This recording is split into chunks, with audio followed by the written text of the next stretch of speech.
Bonjour et bienvenue dans Philosciences, la chaîne où on fait de la philosophie en s'appuyant sur les sciences.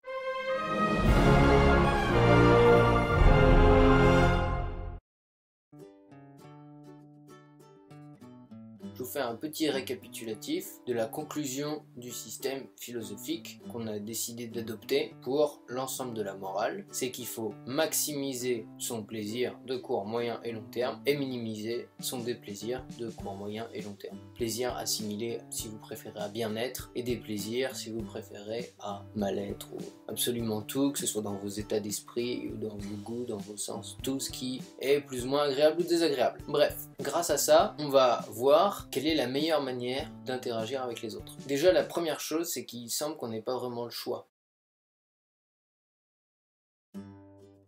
On est plus ou moins obligé d'interagir en fait avec les autres, sauf à vivre comme un ermite, mais peu de gens le font en général. Vivre comme un ermite peut en soi être un grand déplaisir pour certains, du fait de l'isolement, des difficultés à se nourrir, des difficultés à se loger, des difficultés à ne pas avoir tout le confort qu'on peut avoir, toute la culture, etc. quand on est dans des groupes, etc. Pardon de t'interrompre, mais pourquoi t'es chauve? Monsieur Clavier, ça m'aurait étonné. Pourquoi toi t'es chauve? Bref. J'avais chaud. Donc, la canicule est passée par là. Tous ces cheveux victimes de la canicule. Comme je le disais, être un ermite, ça peut être plein de nombreux déplaisirs ou plaisirs qu'il faut calculer, etc. Mais ça peut être une solution qui vous convient très bien, ça convient à certains. Le fait est que même les ermites, de toute manière, de temps en temps, ils reviennent à la civilisation, ils vont parler aux gens, et dans ces moments-là, il faut bien savoir de quelle manière on a envie de se comporter avec les autres. Donc finalement, tout le monde est obligé de se positionner par rapport aux autres. Donc encore une fois, moi aujourd'hui dans cette vidéo, je vais rationaliser tout ça, mais évidemment tous les gens qui préfèrent faire les choses au feeling, entre guillemets, et ne pas y réfléchir, évidemment, ces vidéos sont pas faites pour vous.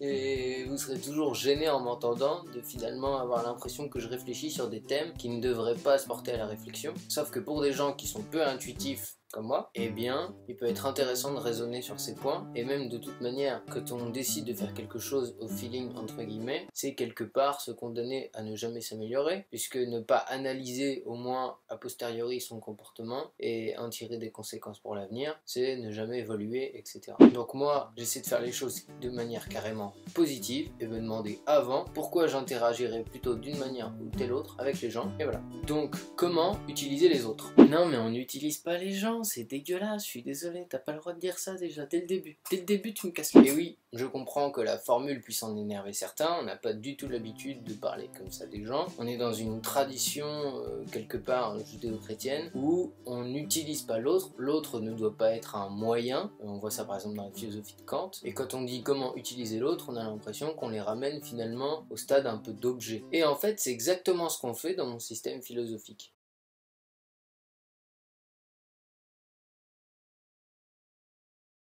À partir du moment où on considère que les seules choses qui sont importantes, c'est celles que j'ai dit dans mon système, je vous renvoie à la petite vidéo sur mon système pour pas être perdu, mais à partir du moment où on dit que la seule chose qui est importante, c'est le plaisir et le déplaisir personnel, oui, les autres font partie de ce qu'on pourrait appeler un tout global qui serait le monde extérieur et qui finalement n'a pas d'importance en soi. Donc on va voir justement, c'est tout le but de ma philosophie, comment dans une philosophie absolument, il semblerait au départ égoïste, centrée sur soi-même, on arrive finalement à des conclusions qui sont parfois similaires à celles qu'on intuitionne parfois ou qu'on considère qui sont des bons comportements, etc. mais sans trop savoir pourquoi. Donc déjà les gens, vous les utilisez tout le temps. Par exemple, quand vous allez chez la boulangère, vous n'y allez pas pour voir la boulangère et lui sourire, vous y allez parce que vous avez besoin de pain. Donc vous utilisez le travail de la personne qui a fabriqué le pain, vous utilisez le travail de la personne qui a battu la monnaie, vous utilisez le travail de la personne qui vous vend le pain, mais en aucun cas vous êtes là pour le sourire de la boulangère, si vous avez de la chance qu'elle sourit, ou pour quoi que ce soit d'autre en termes de tous ces humains qui composent la chaîne de pourquoi vous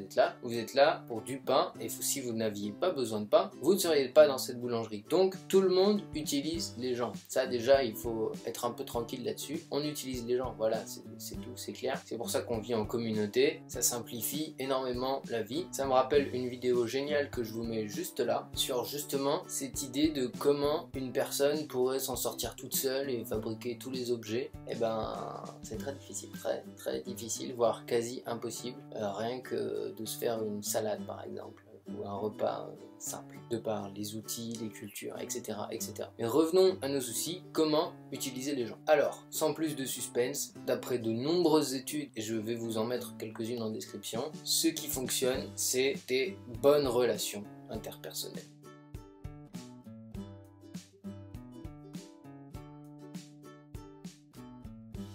Alors, qu'est-ce qu'une bonne relation? Il y a une étude qui me tient particulièrement à cœur, parce que c'est notamment le point de départ de toute ma démarche philo-sciences, où tout à coup je me suis rendu compte qu'il serait peut-être plus intéressant de s'appuyer sur des études plutôt que des anciens auteurs. D'après une étude menée par Harvard ces 80 dernières années, sur plus de 724 hommes, il semble que le plus gros facteur déterminant pour être heureux, c'est-à-dire une forme de satisfaction de soi, on pourrait parler de plaisir de long terme, pour tout ce qui est heureux et bonheur, je vous renvoie aux vidéos sur ce sujet. Et bien ce facteur déterminant, c'est quoi? Ce sont de bonnes relations interpersonnelles.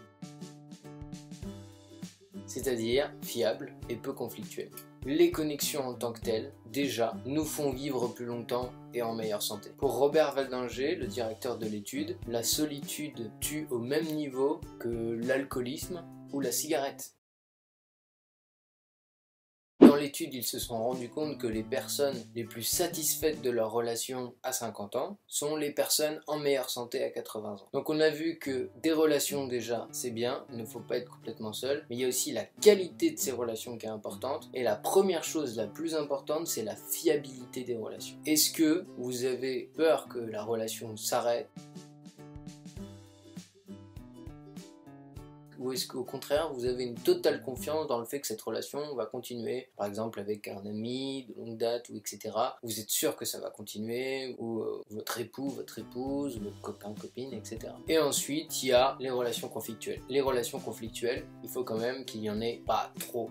Ça, je vous renvoie aux vidéos pareilles sur le bonheur, où on voit qu'il faut, par exemple, dans le couple, 5 fois plus d'interactions positives que négatives, d'après une étude, pour que ça fonctionne, etc. C'est ça que t'appelles utiliser les autres? Mais c'est nul, enfin moi je voulais utiliser les autres, enfin vraiment quoi, utiliser les autres. Voilà ce qui semble être la meilleure manière d'utiliser les autres, puisque d'après cette étude, ce n'est pas l'argent, et donc l'argent qu'on pourrait leur extorquer, ce n'est pas le succès, c'est rien de tout ça. Sur le long terme, c'est vraiment les bonnes relations interpersonnelles qui font que les gens sont satisfaits de leur vie ou pas. Je peux donc vous assurer que si, comme moi, votre but est de maximiser votre bien-être, la bonne manière d'utiliser les autres, c'est de tenter d'améliorer les relations avec eux. Comment? C'est ce qu'on verra la prochaine fois. Robert Waldinger a fait un TED Talk extrêmement intéressant sur ce sujet, comment les bonnes relations interpersonnelles étaient à la fois bon pour notre santé et notre bien-être, que je vous mets là. Voilà, c'est fini pour aujourd'hui. N'hésitez pas à me dire ce que vous en avez pensé. N'hésitez pas à vous abonner, à liker, à commenter. Ça donne de la visibilité à la chaîne. Si vous aimez bien ce que vous voyez, vous permettez à d'autres gens de le voir aussi. Si vous aimez pas, dites-moi pourquoi et je vais m'améliorer.